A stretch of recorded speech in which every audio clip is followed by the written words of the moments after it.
Why take FPL advice from one expert when you can take advice from 100 of them? Welcome to FPL Mate, my name is Dan and the top FPL managers are making some big money moves in game week 4.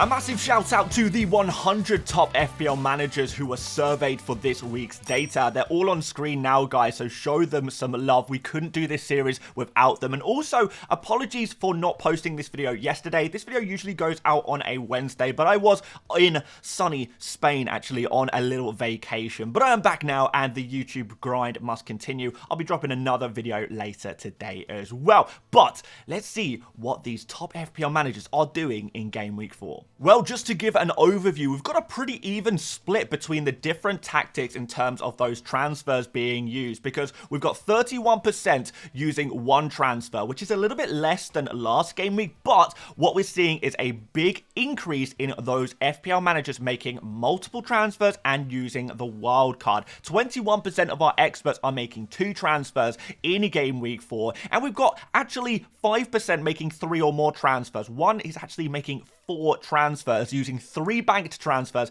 and taking a hit. So there are a few hits flying around this game week as people look to rejig their FPL team. 16% on a wild card, that is a season high so far. So this has been the most popular week for a wild card so far this season among top FPL managers. So if you're also in a wild card situation, well, you are in good hands, you are in good company. And guys, by the way, if you haven't checked out my wild card video already, I posted that early last week, so I still have no changes really that I would make to that team. That is my preferred wildcard team, so go check out that video if you would like to. And for the final category here, no transfers, 27%. So this is going to be about average each week. We're going to see around a quarter of our experts looking to roll the transfer, other than in very, very specific game weeks where it's just a crazy transfer kind of week. But arguably, you could say this week is a crazy transfer week because we have got so many making multiple transfers or using the wildcard. It's a big week for transfers, and I'm looking forward to sharing with you what kind of transfers are being made, as well as the captaincy trends as well for this week. So first of all, let's just have a look at the global top pick. So this is not the expert data. This is the overall FPL data to see who is being transferred in the most. And we have got a real clear trend among the overall player base to go towards João Pedro and Luis Diaz, 2 really high-scoring players in FPL so far this season, each with over 800,000 transfers in at time of recording. I imagine that will go above the 1 million mark by the time we get to the game week 4 deadline. After that, Haaland and Salah, the 2 big scorers of the season so far, followed by Onana and Lewis and a few other players at the bottom there as well. But what I like to do is see, do our experts agree with these strong transfer trends? Are a lot of our experts buying these players as well? And from the data that I've gathered this week, we can see that actually there's not too much correlation here, and there's a lot of players on this list that our experts just do not seem to be interested in. No one's buying Luis Diaz, no one's buying Haaland, although in fairness, Haaland is like 80% owned among experts anyway, and I think a lot are just sticking to their guns with him already, not looking to bring him in if they don't already own him. No one's bringing in Onana. It would take a special kind of expert to be bringing in a defensive midfielder, even though he has scored a couple of goals so far this season. But our experts are kind of deciding that this is an anomaly. This is not going to happen every week. You can't expect a defensive midfielder to score 2 goals every 3 games. That would make Onana like the top scorer in the Premier League this year, which sounds absolutely crazy. Just not going to happen. We have also got no transfers in for Robinson, which I thought was quite interesting because he's been quite good. But I think a lot of experts already own Robinson, in fairness. And in Mbeumo, not going to transfer him in ahead of the Man City game. Mitoma, there is another Brighton midfielder who our experts seem to prefer to Mitoma as well. A couple of transfers in for Welbeck, but Luis, Salah and João Pedro are popular among experts. But we're going to go through that data very, very shortly. Because first of all, we do need to have a look at the transfers out, and there is some trends here towards 2 certain players, and there's a very good reason why so many experts are selling both Isak and Saka, because I think we would all agree that Isak and Saka haven't been bad, really. Both of these players have returned so far this season. Isak's returned twice in 3 games. Saka a little bit better than that as well. But there is a very, very specific double transfer that a lot of our experts are making that involves selling Isak and Saka. So, do just want to clarify on this. Even though Isak and Saka are the 2 highest players on the sell list among experts, it is very much circumstantial, and it is to enable another pair of transfer moves to make. So it's not that Isak and Saka are bad. They're not must-sell players either. The majority of our experts own Isak and Saka and will be keeping them, but some of them are opting to make a very specific move, which we'll talk about shortly. Hall, on the other hand, is much more obvious. Those experts who started with Hall are looking to remove him, as he's just not guaranteed minutes anymore in the Premier League, which is very, very difficult. Need to look for some more defenders. Don't worry, we've got you covered. Another Newcastle player being transferred out is Gordon. It's interesting. The fixture this week against Wolves is pretty decent for Newcastle, but we've got Man City coming up very soon and some other kind of tricky fixtures for Newcastle. So I can understand why a few of our experts are looking to remove some of these Newcastle players. Muniz has disappointed so far this season with no returns in the Premier League so far. So he's seeing 7 transfers out. And we've got a couple of injured players. Bailey, Solanke, Ødegaard all seeing a little bit of, losing some interest among experts. These are players being sold due to the injuries. And then a couple of defenders. Pedro Porro, Kwanzaa.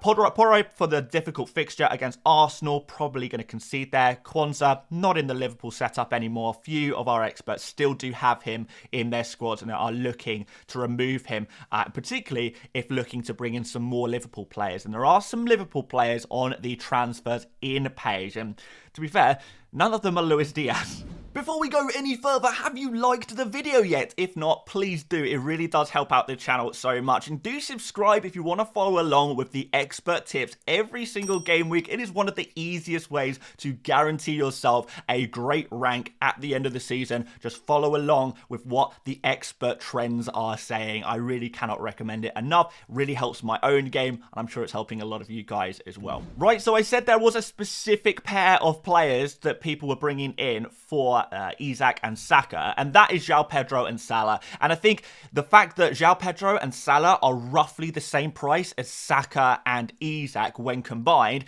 it's a nice double transfer move you can make if you do have 2 free transfers banked right now. You could even consider doing it for a -4 as well, because we have this situation where Salah is the best captain option for game week 5, and it might be a good idea to get ahead of the game a little bit. João Pedro also plays Ipswich Town this week, so bringing in a nice penalty taker for that fixture is obviously going to be very, very beneficial. We've got a couple other Brighton players actually being brought in for this Ipswich fixture. Minter seems to be the expert midfielder of choice from that Brighton side. He is 5.5 million, really good value for money, good numbers so far, particularly in the creative areas. And Lewis Dunk, if you're looking for that cheap defender for game week 4, Lewis Dunk seems to be the guy. 6 transfers in for him among our experts, and Trent Alexander-Arnold also 6 transfers in for him. He's a 7 million man, so a little bit more expensive, a little bit more difficult to get to, but if you can get to him, he is obviously a very, very good transfer in.